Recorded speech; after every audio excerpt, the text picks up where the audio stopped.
Guys, അപ്പോൾ ഇന്നൊരു Saturday ആണ്. അപ്പോൾ ഇത് നിങ്ങൾ ഓർത്ത് വെക്കണം, സാറ്റർഡേ എന്നുള്ളത്. ഞങ്ങളും കഥ വിദൂരയിൽ നിൽക്കുന്നതാണ് സ്റ്റെനമോള്. ഞാനും അതിൽ സ്റ്റെനമോളൊക്കെ കൂടി ഇന്ന് ചൈനീസ് കൺസ്ട്രക്ഷൻ ബാങ്ക് വരെ പോവാണ്. വേറൊന്നുമല്ല, സ്റ്റെനമോള് രാവിലെ തന്നെ വിളിച്ചിട്ട് നമ്മളോട് എൻ്റെ കയ്യിൽ കുറച്ച് ഡോളേഴ്സ് ഉണ്ട്, അതെനിക്ക് മാറ്റണം എന്നൊക്കെ പറഞ്ഞപ്പോൾ നമ്മൾ ജസ്റ്റ് കൂടെ പോകുന്നതാണ്.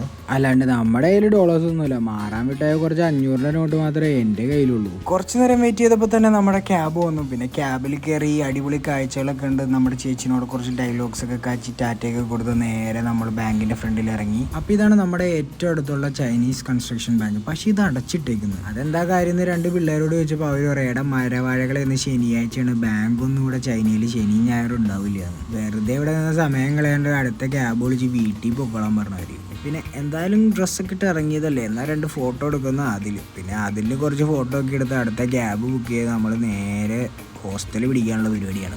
സ്റ്റെനയുടെ മുഖത്ത് നോക്കിയപ്പോൾ ചെറിയൊരു സങ്കടം ഉണ്ടെങ്കിലും അവൾ പറഞ്ഞു സാരില്ല പോട്ടെ, പിന്നെ ഒരു ദിവസം വരാമെന്ന്. പക്ഷേ ഏറ്റവും കൂടുതൽ സങ്കടമായത് എനിക്കും അതിലാണ്. സ്റ്റെന ഡോളറൊക്കെ മാറ്റിക്കുമ്പോൾ അടിപൊളി ഫുഡൊക്കെ വാങ്ങി കഴിക്കാമല്ലോ എന്ന് ഓർത്താണ് നമ്മൾ കൂടെ പോയത്.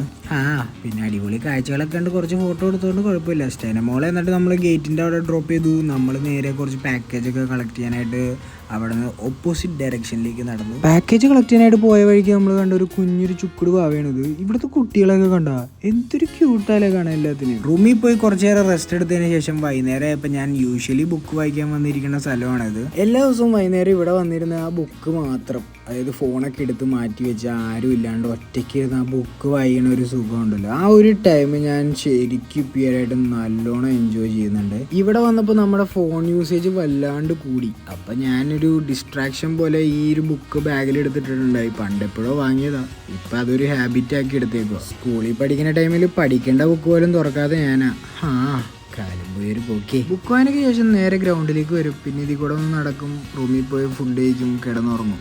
അങ്ങനെയാണ് ഒരു ദിവസം പോവാറ്.